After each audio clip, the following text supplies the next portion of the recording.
Welcome back to Storyrant. I'm Eric Malikyte, and I'm joined today by a special guest, Mr. Carl Smallwood, whose material has appeared on Today I Found Out, Top 10s, Cracked, Fact Fiend, and Wiki Weekends, just to name a few. So why don't you all show Carl some love in the comments while you deploy your like, subscribe, and ring that bell if you haven't, and share this video with someone who loves storytelling discussions and video essays. Anyway, welcome, Carl. Thank you for joining me today. So, I've heard a rumor that you're a pretty big Dragon Ball fan. I have been known to partake in the Ball of Dragons, yes. So today's topic, what we're actually discussing today, is the really annoying fan discussion around Dragon Ball, and specifically around Gohan, that his character was ruined after the Cell Saga.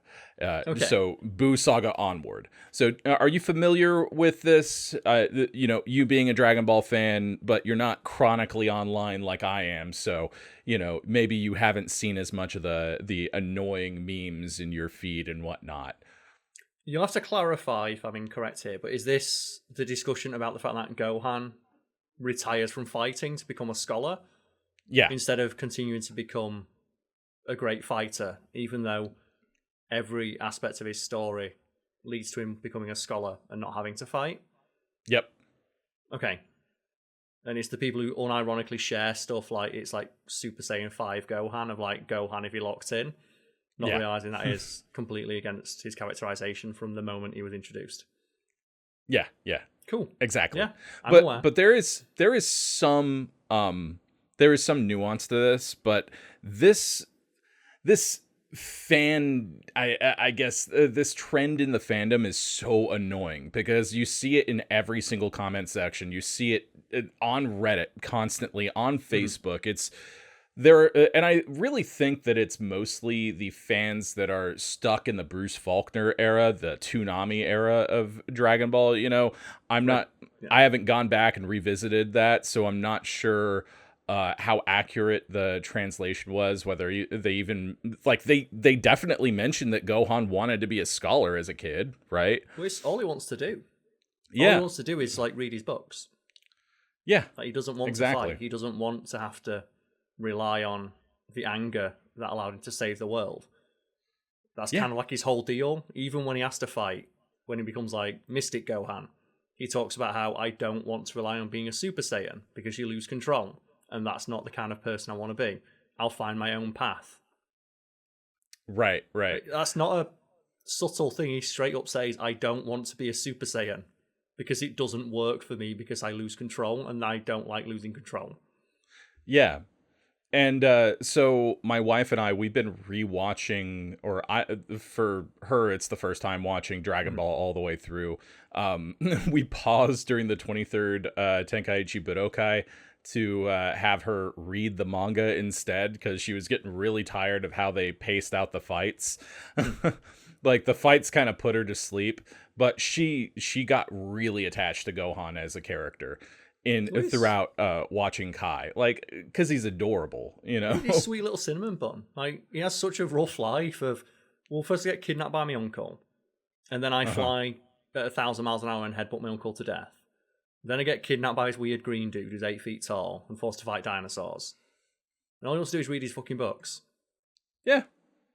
And everyone constantly just gets made to fight even though he doesn't want to. And then he has to. Right. Everyone bitches about Chi-Chi, but really, he wants to be a scholar, so she's just aggressively supporting her son. And even later in the Buu Saga, she aggressively supports him doing both the martial arts and the scholarly pursuits, She's a martial artist herself, right? Yeah, it makes, again, I'm familiar with this of the framing of it's like Chi-Chi who forced Gohan into that path, even though Chi-Chi is a martial artist and originally taught him and Goten how to fight, correct? Mm-hmm.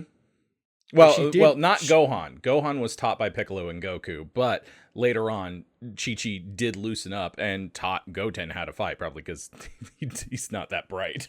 Yeah. Well, she's a he doesn't martial have that artist much herself. going for him. It's kind of how she met her husband. Yeah. Like we just got to the scene in we're watching Kaibu Saga, so like this is my first time seeing how they cut that together. There's still a decent amount of filler in it, which is really surprising for Kai. But what's interesting is like she starts reminiscing about how she met Goku at the 23rd tournament and how they got married and everything, and it's endearing. The funny thing is my wife hates Videl. Like she cannot stand her. She's like very defensive of her boy Gohan. Okay, so I like Videl, and this is one of the things that always cracks me when people talk about they share the crappy memes you're no doubt referring to of like, oh, what Gohan could have been. It's like, so he's still the strongest being in the universe, and he's married to Videl, who is the daughter of the second richest person on the planet. His dad is the second strongest person in the universe. His adoptive uncle is the third strongest. Yeah, like he's winning at life, and he is absolutely scholar, winning, and he's a superhero. How much harder could Gohan be winning? Right? But okay, so a lot of these people believe that Gohan should always be the strongest character. You know, they're a lot like Vegeta fanboys, you know, like that don't acknowledge that Vegeta used to be a terrible fucking person. Yeah, Gohan is the strongest. That's kind of his whole deal. I think it's a shame that these people can't understand how compelling it is to have the strongest character who is simultaneously the most kind. Yes. You know, like it's a nice conflict of interest between those two traits that creates drama. You know, like he knows he's the strongest person in the universe, but he doesn't want to use that strength. Right, he always looks for a different way, and then he's forced to use it, and that's when you get the great moments, like when he turns Super Saiyan 2. Yeah, it's because like one of the best transformations in the whole fucking show.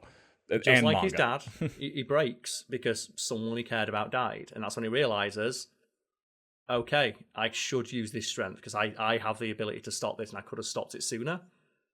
It's like the Spider-Man, isn't it? Of with great power comes great responsibility, and he's trying to balance that, and he wants to live his life while also dealing with the knowledge that at any given moment you might be called on to save the universe. Right. And a lot of this is, Gohan shouldn't have stopped training between the Cell and Buu arc. Well, the whole thing, like, Goku kneels down to his son when he's about to pass the torch to him, like, literally, to fight Cell. He's like, save the world so you can become a great scholar. You know, literally what he says. Yeah, it's also, as well, the idea is that the world was at peace. Of course you'd stop. The whole reason that he fought in the first place is to create the peaceful world in which he could live his dreams without having to keep fighting. It's like it's similar to the thing with Trunks. People get annoyed at the idea of, is it like Trunks from one of the movies? He's like super buff, and then in later incarnations he's like thinner, and he's less aggressive and less like bloodthirsty, and they frame it as a bad thing that he is, even though his entire arc is, I don't want to fight. I just want my future to be saved. Yeah. Trunks, like, that is why he does not waste time with enemies. He's not like Goku and Vegeta, where they want to draw the fight out as much as possible to enjoy it. You know, he's seen the destruction of a totally apocalyptic future. So it makes sense, you know. Why would you want to fight after that? Like, of course you would want to maintain your strength or what have you, and I believe in the Super manga it does explain that, you know, he's the one to beat Buu and what have you at a great cost, because like I believe Kaioshin dies during that exchange. But like Gohan not training during peacetime, he's living his life, he's enjoying things, and like he's enjoying the success. Like, he earned it, right? He saved the world. He definitely earned it. It's the equivalent of being annoyed that someone retires after winning like a gold medal or something. It's like, well, I've already achieved everything I set out to achieve. Exactly. So when Vegeta stops Gohan when he's like getting his Great Saiyaman outfit from Bulma, and he's like, "Hey, you should always be training in peacetime." That's your foreshadowing and your warning. But Gohan doesn't really take it that seriously. You know, he's He's like, yeah, whatever. And that makes sense. All the threats are gone because Goku's gone, and the guy who was like attracting all the threats to Earth, presumably. Also, as well, like Vegeta, you've probably got this. Like, there's still one Saiyan left who loves fighting, and you're it. So, yeah, but we all know how that turned out. Yes, with Babidi. So there's another through line in this, another piece of discussion that is kind of weird. Gohan was never a pacifist until the Cell games, which is true. However, I'd like to point out that it's never stated that he's a pacifist, and that's the reason he doesn't. Yeah. But he doesn't like fighting, and the reason why he doesn't want to fight Cell is because he doesn't know how to draw out his hidden power. He always loses control, and he's saying, look, if I snap, I don't know what's going to happen at this level. Because, like, he's, as a full power mastered Super Saiyan, he is stronger than Goku. Like, he just is. Which is, I know people get annoyed about that as well, of like, right. Even Goku himself, like, they have the flashback, don't they, when they're in the room of spirit in time, and he sees the brief flash where Gohan, just the potential. And in that moment, Goku realised that one spark eclipsed his own power, and his son's still got decades left to mature and grow. And in that moment, he realises that the Earth is safe. That's why he hands it off to him, because he sees that spark of potential, and he just knows of, like, I've done everything. My goal as a father to raise a son who surpasses me in every way has already been completed. Yeah. And that's what he's doing against Cell, isn't it? He tests Cell and realises that, Cell's he ain't got shit. Yeah. That flash I saw in my son is nothing compared to what I've just saw. Like, Cell has nothing compared to that, which I thought was, it's not subtle. Dragon Ball's not a subtle series. Like, Goku straight up says this. Yeah. So it's really amazing how people can miss it or just ignore it, because it feels like willful ignorance, or people just aren't, like, either they've never read the manga, or it's been so many years they've only watched Super, so they're used to, stupid Super Goku, which is a whole other discussion. Yes, Gohan's kind of wishy-washy arc throughout Super. Because, like, Gohan could have had, like if the writing was better in Super, and that's not really Akira Toriyama's fault, necessarily. That's more Toei, because Akira Toriyama was really only passing on notes to Toei and to Toyotaro for the manga, too, which is why people tend to prefer the manga to a certain degree. I have my issues with it, but the other thing is that these people don't want Gohan to be a scholar, because their whole thing is it's a battle manga. Why is he a scholar? What's the point of this? But have you ever heard of Dragon Ball Online, right? The MMO? Yes. So in Dragon Ball Online, from what I recall, Gohan becomes such a mega scholar that he releases a textbook actually called Groundbreaking Science, that talks about the mechanics of ki in a scientific sense within the context of the universe. And it revolutionizes basically the whole world. Like, in the future, after all the, I guess you want to call them Z Warriors or Dragon Warriors or whatever. I always thought that was silly. But in the future, you've got Namekians, Majins, humans who have a lot of Saiyan DNA or what have you, 100 years in the future or what have you. Everyone's living together, and it's super fucking peaceful, and it's primarily because of Gohan that the world is the way it is in Dragon Ball Online. Yes, it's similar. I think that's the same. One of my favorite details about that, if I recall correctly, is that when all the threats are defeated and they realize there's nothing left in the universe to pose a threat, Goku and Vegeta just fuck off into the reaches of space, have one final fight. You never find out who wins, but like years later, they detect like the equivalent of a Big Bang somewhere from space. It's like, that's probably when they killed each other. And we never know who won, because neither of them come back. Yeah, which is funny. And the whole thing about Gohan being done dirty in the Buu saga, which is kind of understandable if you're a big Gohan fan and you want him to have his moment or what have you. He does get his moment though, and he does. Yeah. If he didn't have any rust, you wouldn't have the satisfaction of seeing him regain his like fighting Right. spirit, which is something they realize is really cool because they do it multiple times. Because the retired badass coming out of retirement is way more hype than the guy who's already a badass. It's like Right. John Wick is a way better film because John Wick has this legendary reputation and is forced to once again like go back to the man that he used to be. Yeah. John Wick would not be cool if it was just, well, here's John Wick, he's a badass. Same as like God of War, in like God of War Ragnarok. Like people moan that, oh, Kratos isn't as strong as he used to be. It's like, he is. He just doesn't want to fight anymore. And they have a great moment where Odin is talking to him and threatening Kratos and his son. And Kratos just turns around and says, if anything happens to my son, you will meet the god I used to be. I know you're not the god you once were. And now is your chance to prove it. Return my son, or you may meet the god I once was. And it's like the coldest fucking line in the series. And that line would not hit as hard if not for the fact Kratos was deliberately not wanting to fight anymore.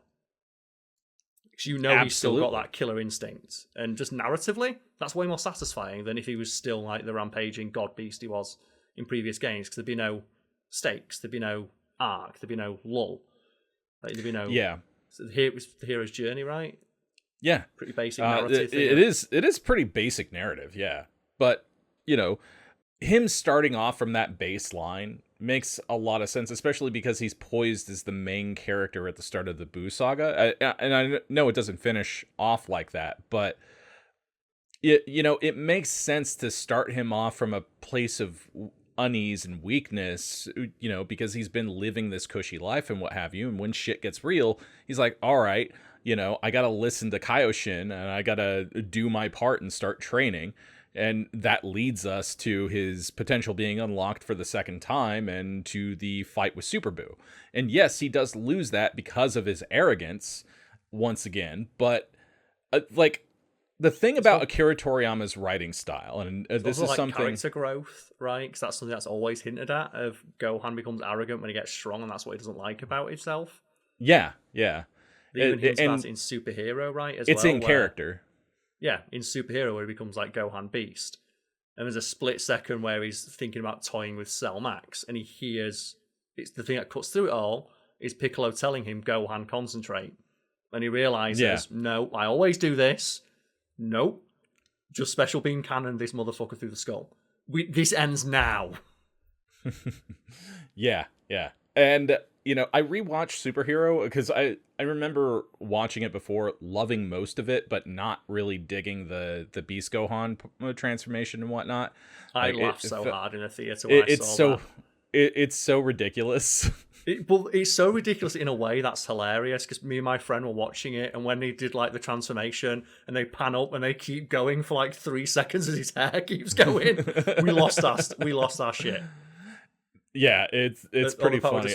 I think that was done on purpose because Dragon Ball started as a gag manga, and it retains most of that DNA. Kind of loses it a bit in Frieza and Cell, but brings it back, I think, really strongly with Boo. That's another thing like that in Superhero, just where like Krillin's like, hey Piccolo, do you remember when you turned big that one time? Have you ever tried doing that again? It's like, well, yeah, I probably can do that. I should do that more, right? Or where he gets hit by like I think they're the androids now. It's Gamma 1 and Gamma 2, right? Yeah. He gets kicked and then like the sound appears. He's like, wait, can I see that? What the hell's going on? Yeah, there were a lot of good gags in Superhero. But also Pan and Piccolo's relationship was super fucking adorable in it too. Yeah. I absolutely love that. Like it took me a while to get used to the animation style, because I do prefer Super Broly's animation style. Like it's classic. It looks sweet. But I really, it felt like a return to form as far as Dragon Ball's overall tone. Yes. I also like, as you said, during the training session with like Pan and Piccolo, where he talks about, so we need to train, but you can't learn how to do ki blasts and stuff until you learn how to fly. You've got to learn control. And it's not about being the strongest in the universe, it's about controlling.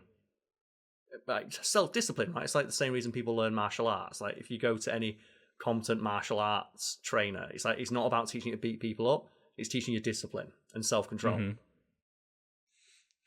That's what Gohan uses martial arts as. It's what he should be using his martial arts, but then he often over-relies and indulges into his Saiyan side, which he doesn't like. Which is why he's the strongest, right? He indulges his human side. Which makes a lot of sense. But something I want to bring up, and I jotted this thought down because I thought it was very important. Part of Toriyama's writing style, he's very fluid in the manga. He was making that shit up by the week. Every issue of Dragon Ball, every chapter was basically was improvised. Virtually every saga doesn't end the way you think it will, too. Like, Goku dies in the very beginning of the Z portion of the manga.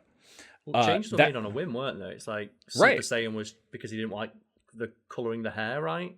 Yeah, so he was really annoyed about black fills in the hair. And same with, like, the tails, right? The tails were awkward to draw, so let's cut the tails off.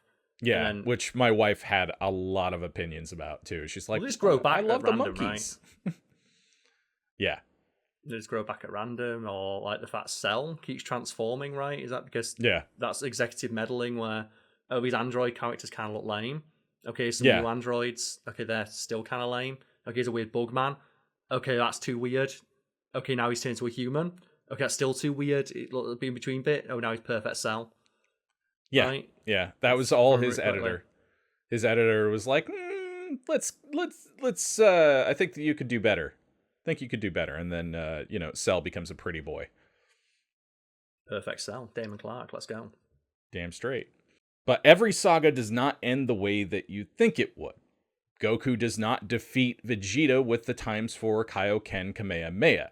It's why he had to suffer and watch his best friend die at the hands of Frieza before he could find the strength, aka Super Saiyan, to defeat Frieza. And even Gohan's arrogance leading to Goku having to teleport Cell away is a great example of this, even though some definitely feel that it's an ass pull to have Cell come back in his perfect form after blowing himself up in his second form, whatever. The Buu Saga is very much similar to this, and while I do feel it is the weakest of the final three sagas, if you consider Saiyan and Frieza to be one, because I kind of do. Like, I don't think that having Gohan screw up is really the biggest issue with the saga. I think if Gohan were to have gotten his ultimate power through the Elder Kai's ritual and whatnot, and then immediately defeated Super Buu, it would have been kind of anticlimactic, you know? Of course, yeah. It's like, the alternative would be Gohan trained his entire life and every threat was dealt with instantaneously off screen. It'd be the equivalent, Joe, when Trunks comes back from the future and says, like, so what about Boots? I killed him. Yeah, because Trunks is the version of Gohan people want, right? Where he's super pragmatic and trains every day. And when you talk to him, it's like, so what happened to Cell? I killed him off screen. What about Frieza? Like, oh, he's dead. I killed him. Done. What arc? He's gone.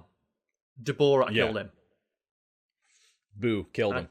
Yeah, it's like, but that wouldn't be interesting story-wise. Of just every villain being defeated in one hit. There's like, we've already got that, and it's called One Punch Man. Yeah, and it's about delayed gratification. You know, everyone's waiting for Goku's return and whatnot in the Buu Saga. You're waiting to see what's going to happen with Gohan, you know, in the tournament, and it's all about delaying your gratification. You know, and you can argue about the methods. You can complain about fusion, even though I think fusion is a lot of fun, especially in Super Broly. You can complain about Dragon Ball Super. By all means, complain about Dragon Ball Super because it's not perfect. You know, I mean, I think it's ultimately better than GT was. Because, like, if you look back at like, Gohan got done dirty in GT because he's just barely even there. Like, I hate to say it, but I really think that this comes down to a lack of media literacy when it comes to certain Can't say that. Huh? You can't say that? People don't like that word. No, they don't like that word. People who don't like thinking about the media they consume don't like that word. It just suggests that maybe you should think about the things that you like. Just a pro tip for anyone out there: if if you're going to moan in the comment section of a video talking about Dragon Ball, or spend all your time on subreddits moaning about Dragon Ball, you're already thinking about it a lot. Why not think about why you're thinking about it so much? Yeah. Or try watching it again, rather than, and watch it and actually think about it, rather than watching somebody else watch it, or watching somebody else talk about it or recap it. Yeah, I mean, I love Totally Not Mark, but I don't agree with all of his takes, especially when it comes to the Boo saga. Like, it's one of my favorite sagas, despite the fact that, you know, it does have flaws.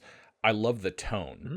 The tone, I think, it's a nice mixture of the Z era action, you know, and then the Dragon Ball mysticism, you know, the early Dragon Ball mysticism and what have you. But, you know, a lot of people just care about Dragon Ball for the fights. And I think that's really a shame, because Akira Toriyama was really good at character writing throughout the manga. Mm-hmm. You know, say what you want about Super, but the manga has some really good character moments, and like, it's really subtle to the point where, you know, Abridged really just takes one of these aspects of these characters and dials it up to 100. I do think that's interesting as well. I would be very curious about how many people have only watched Abridged, or the most recent rewatch would be Abridged, and that's what's informing their opinion of the series. Because there's not many shows or things you could talk about like this. I think it's not an insignificant basically number. There exists like this entire version of the show that is elevated. Wow, I wonder what's next for me. You peaked. What? You peaked. You're kidding! After all that? Yeah, sorry. But I get stronger though, right? Yeah, but... no. Oh. And intentionally written to be comedic, but that you can otherwise watch and get the gist of the original thing. Like the whole argument that Goku is a terrible father and that Piccolo's the real dad comes from that, right? Well, no, it was there before. But it wasn't as prominent. That's one thing that introduced it to a larger audience. But right? Abridged really runs with it. But the thing is, Goku, yeah, he can be absent-minded. He spent a year and a half away training on Yardrat. Hey, Jeets. I heard you lost your fight pretty bad. But you know what they say, Vegeta. When you fall off that horse, you get right back up, and you eat that horse. Come eat that horse with me, Vegeta. What the hell are you on about? But pretty much from the moment that Gohan is introduced at the beginning of the, I believe it's volume 17, onward, Goku and Co. are always in danger. Always. They're always doing something. There are no breaks. Like, that's why the movies, like Revenge of Cooler and Broly, don't fit into the timeline, because there are literally no breaks between any saga, except maybe the year when Goku wasn't on Earth. Right? Yep. No breaks whatsoever. It just steamrolls into the next arc, which is something that's really missing from Super, but that's another discussion as well. The problem is, like, Goku is always in danger. Everyone, the Z Warriors or whatever you want to call them, are always in danger. There's always a new threat. They're always having to train for the new threat. But if you recall in the Saiyan saga, Goku promises to take Gohan fishing. And I believe it's in the Kai remaster, where in the Cell Saga, after they get done with their training in the Room of Spirit and Time, he actually does that, and Gohan comments on this, and he takes the time to spend time with his son, you know, before this climactic battle. I think Goku's... the Room of Spirit and Time as well, right? They do spend time in there. Like, there's the scene where they're, like, eating after the fact. Eating, hanging out, taking baths together as father and son. It's like, there's a lot of slice of life wholesomeness leading up to the battle with Cell. If you think about that as well, that's like basically, because the Room and Spirit and Time gives them basically the years together they've already missed. Yeah. If you think that's the equivalent of, like, he takes a year out of his life to spend with his son to make up for the lost time, and they just so happen to be training at the same time. Yeah. But Goku likes training, and Gohan likes spending time with his dad, so... Win-win. And it's not like, Goku doesn't understand his son. He knows his son wants to be a scholar. He literally, as we mentioned earlier, says it in the Cell Saga. He knows who his kid is. He accepts who his kid is. Maybe maybe Piccolo had a point that he doesn't understand that his son doesn't enjoy fighting the way that he does, and maybe it's not the best plan in the world. And he does come to that realization and whatnot. But it was really interesting seeing my wife's reaction to Goku throwing Cell the Senzu Bean. She starts laughing and says, "You're gonna need it," which is funny. That's the point, right? 'Cause Goku knows that his son is stronger, and he wants Cell to know. He doesn't want there to be anything as well. He wants everyone there to know and have no doubt that Gohan beat him legit. He wants I didn't weaken him. It's do you like that dad thing of you beat me in a fight or whatever? No.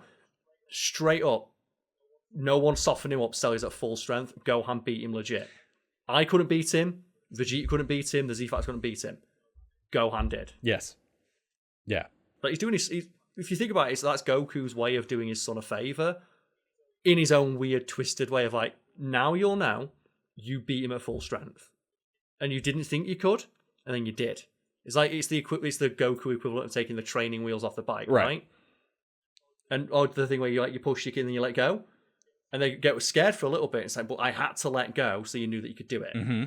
And he's fighting a weird bug alien. Yeah, I agree with that. There's also, and I don't know if you're gonna agree with this, but there's another reason that some people think that Goku did this is that he knows that Cell is kind of a petty bitch. But losing your cool got you.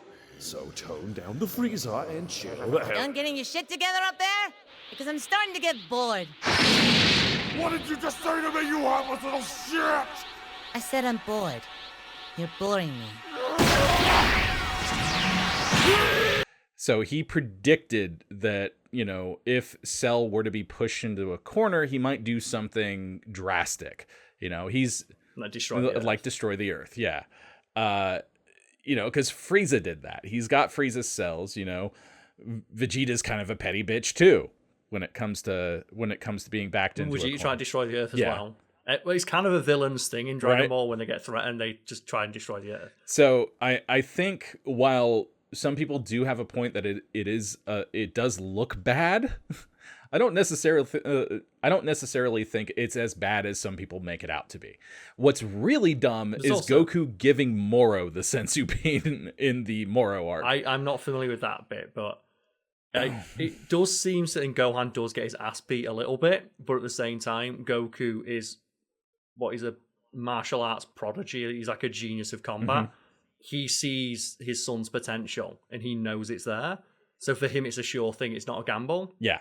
Because he's completely 100% sure that Gohan is strong enough to win.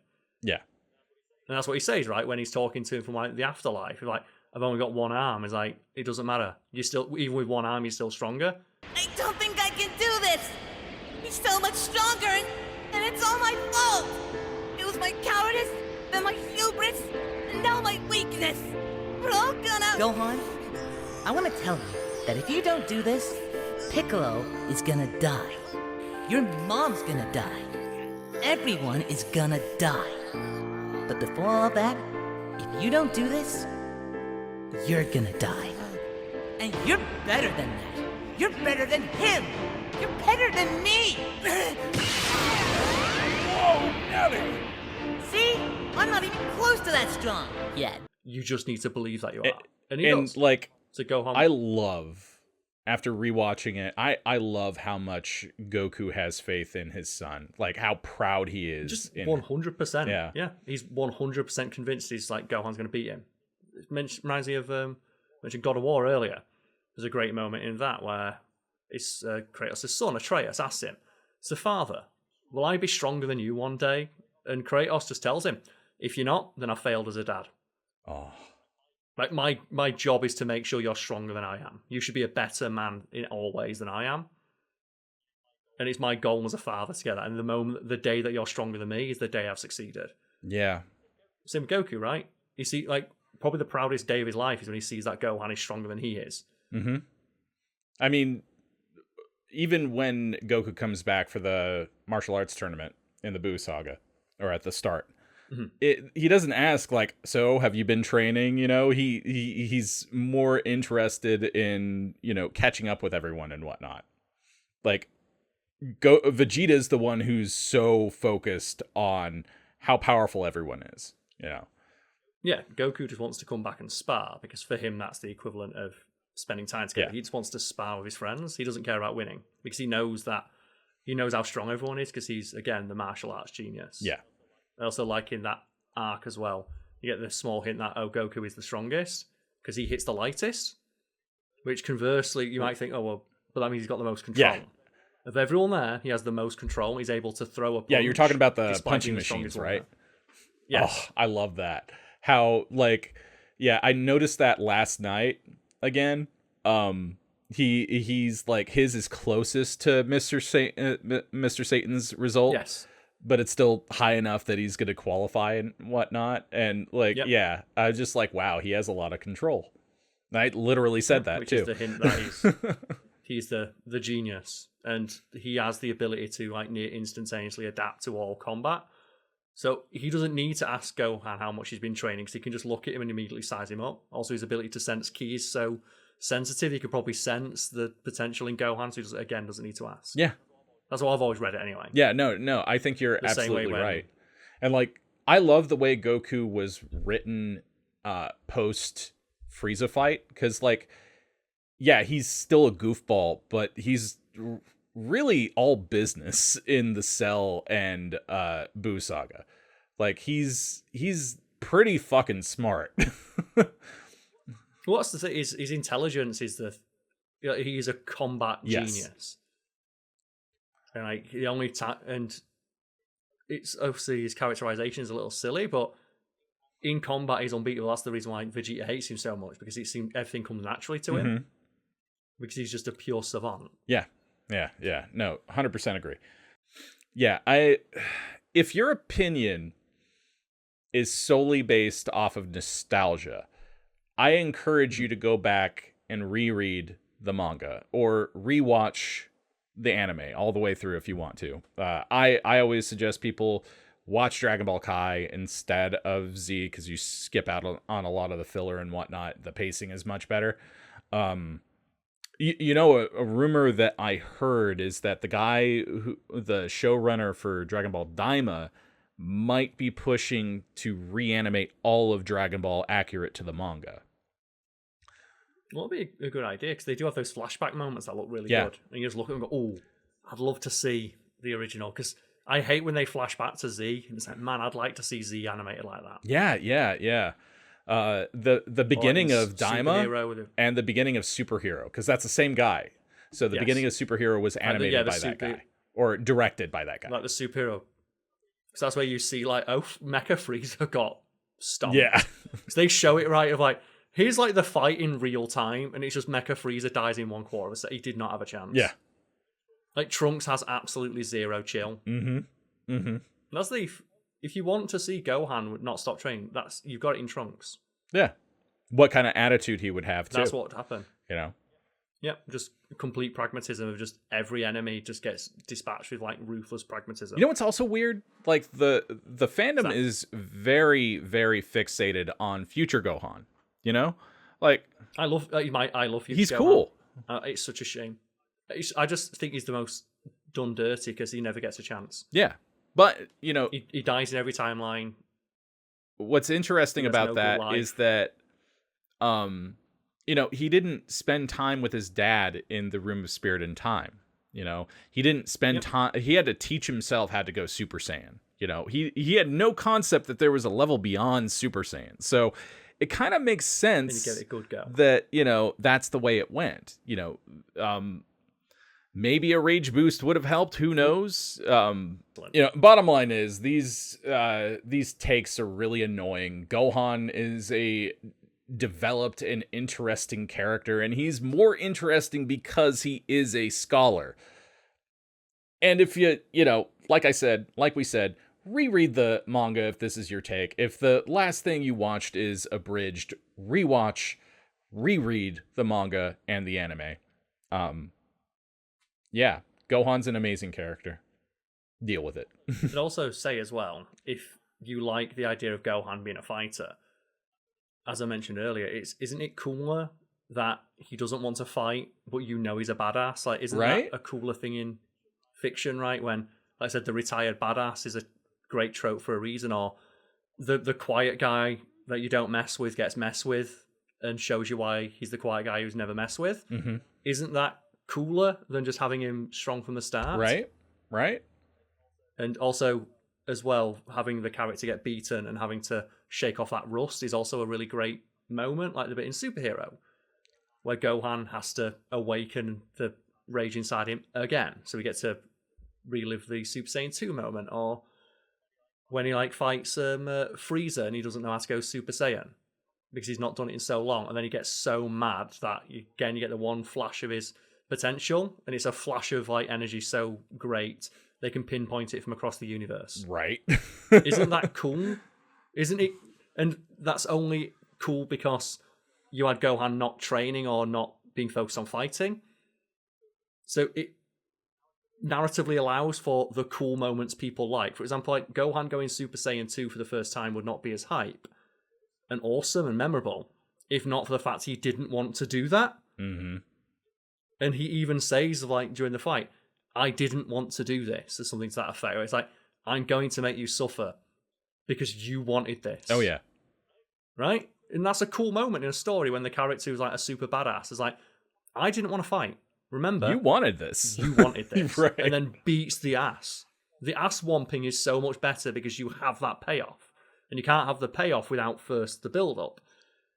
Right? Right? Yeah. It's it's almost like, it's this is a thing in storytelling, that makes them more engaging. Maybe that's the reason why you love this thing that you love. It's the anime watching equivalent of fast forwarding to the money shot in pornography. So you need some build up, man. Right.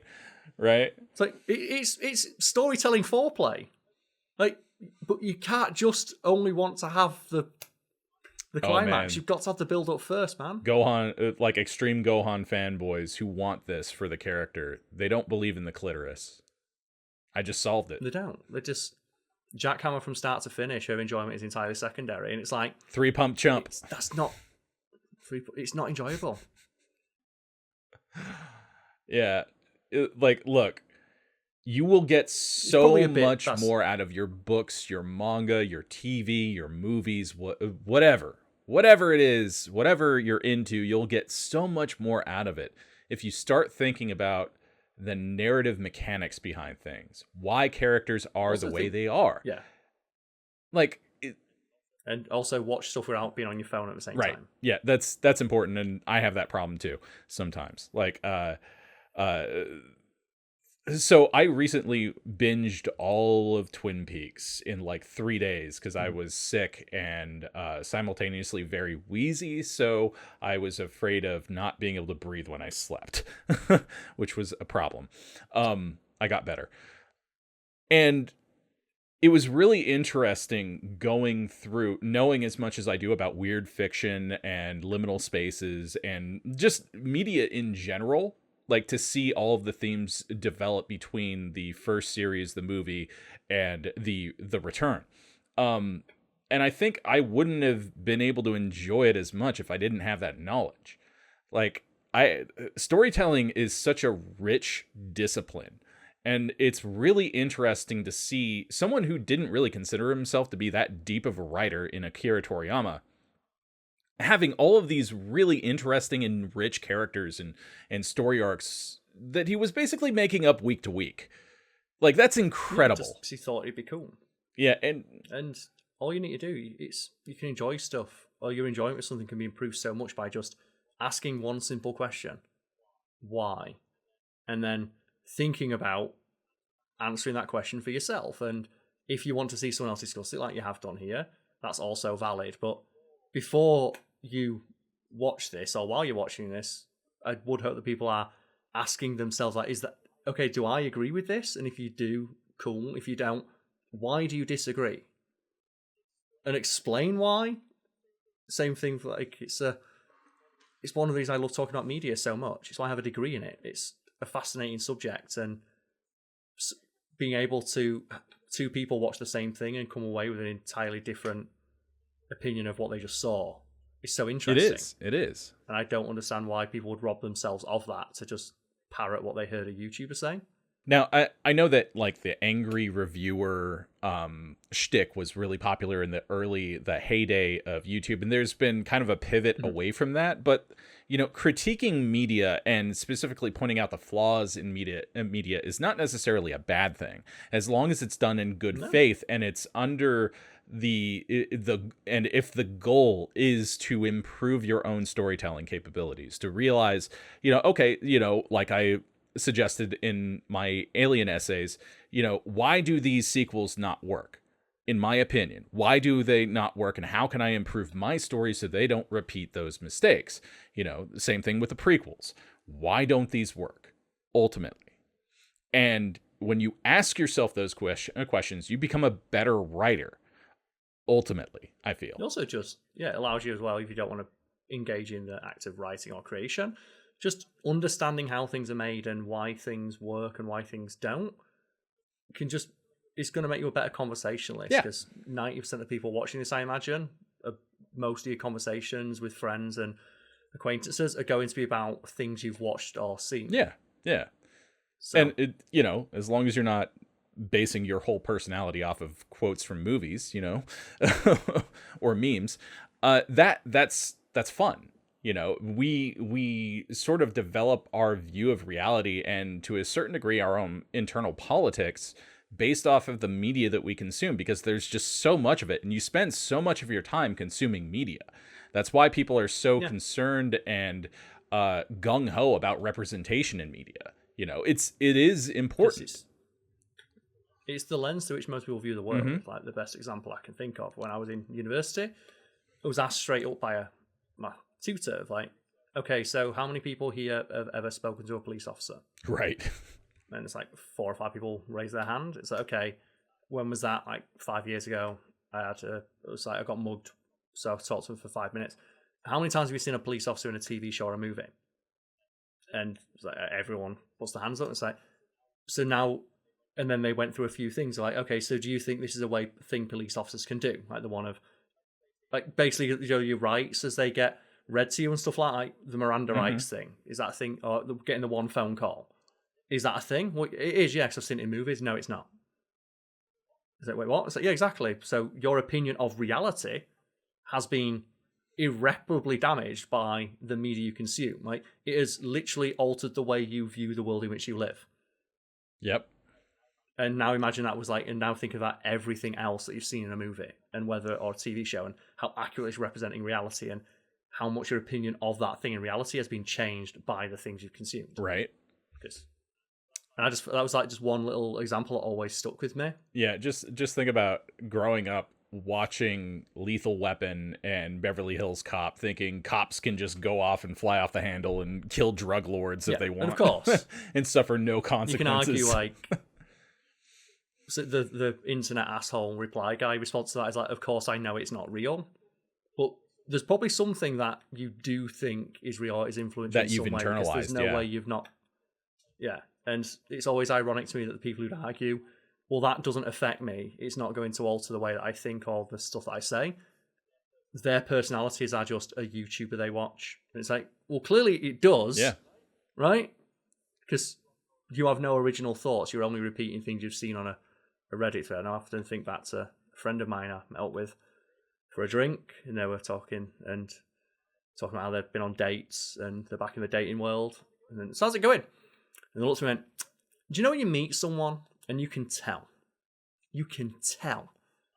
that their entire personality is a YouTube channel and a subreddit? And I went, I absolutely do, yes. Yeah. Media literacy, but man. It's not a dirty word. It's not. It's a good thing. And anyone who says it's a dirty word, they just want you to not think about the things you consume, because they actively benefit from you being a passive consumer. Look what's going on in the US right now. And other parts of the world too. You shouldn't ever, like, yeah, you shouldn't seek to be passive. They don't. And if you're being told to think something, you should ask, why am I being told to think this? Or Again, why? Right. Like, why is it that every police procedural frames asking for a lawyer As a bad thing. as you are guilty? Yeah. Yeah. What every single piece of media involving the police or lawyers frames someone asking for a lawyer, their constitutional right, as them immediately being guilty. Ask yourself, why is it that media is constructed in a way to make me enforcing my rights an act of guilt? Why are they and then the subtle messaging there is, you should always listen to the police. They've always got your best interests at heart. It's like, that's not It's not reflective of true. reality. In But fact, every lawyer one I've minor ever example. met has told me you never talk to the police. Never. Yep. Ever. Because everything But is illegal. Everything. And that's just one minor example out of hundreds of thousands of the way media can influence and change the way the world is seen and responded to. And it's a good thing to be aware of that and arm yourself with the tools to know when you are being influenced. Absolutely. Absolutely. Just remember, billionaires own these media companies. The super rich own these media companies. And those people have a vested interest in keeping you dumb and complacent. So learn critical thinking skills. Learn media analysis. It's good. It's good for you. And it's fun. And yeah, it's absolutely fun. We can have fun discussions like this where, admittedly we're clowning on a part of the fan base, but we love this property, Dragon Ball. Yeah, I love Dragon Ball. Like, I'm not gonna if someone's opinion is that Gohan would be better if he fought the entire time, I'm okay with that opinion as long as they can verbalize why they think that and not just say it's lame when he's not fighting, because that's not a conversation. No, that's a post on Reddit. Right. Some of these posts that I looked up before this were very long-winded to basically say that, But I like it when he fights. It's like, I also like the part in porn where the lady gets her boobies out. But that's not all I want. There's build-up, you could say. Well, yeah, it's the storytelling equivalent of like lingerie, isn't it?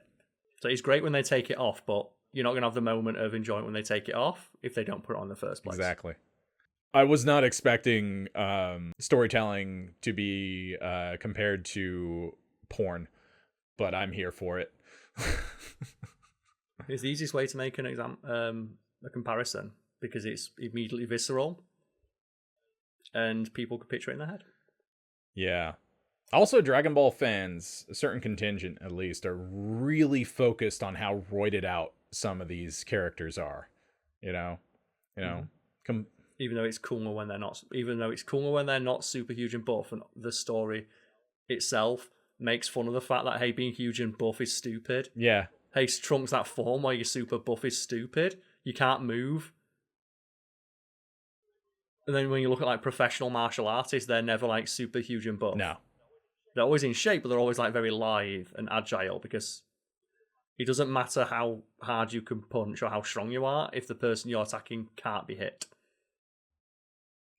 One of my favorite things about the Cell Saga, like that was an awesome through line.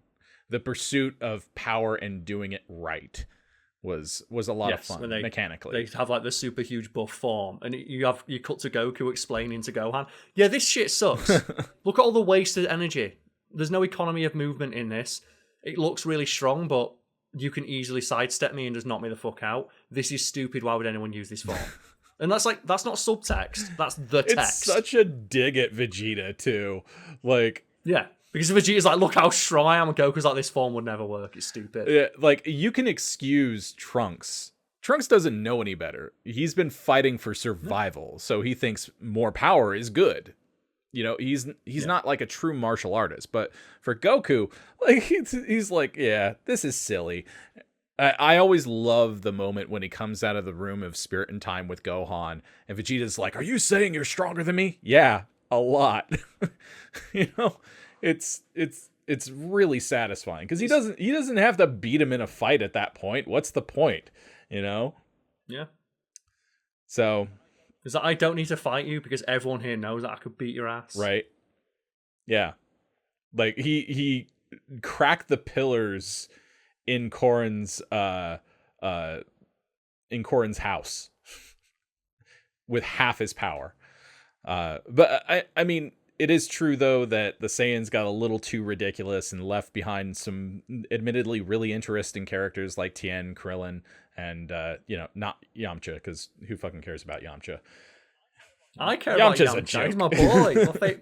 He's my favorite character. Two-timed Bulma. Come on. Nah, Yamcha's cool.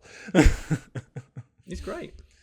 But yeah, guys, we're going to end this off now because we've been rambling about this for a while, and I'm going to have my work cut out for me cutting some of this down.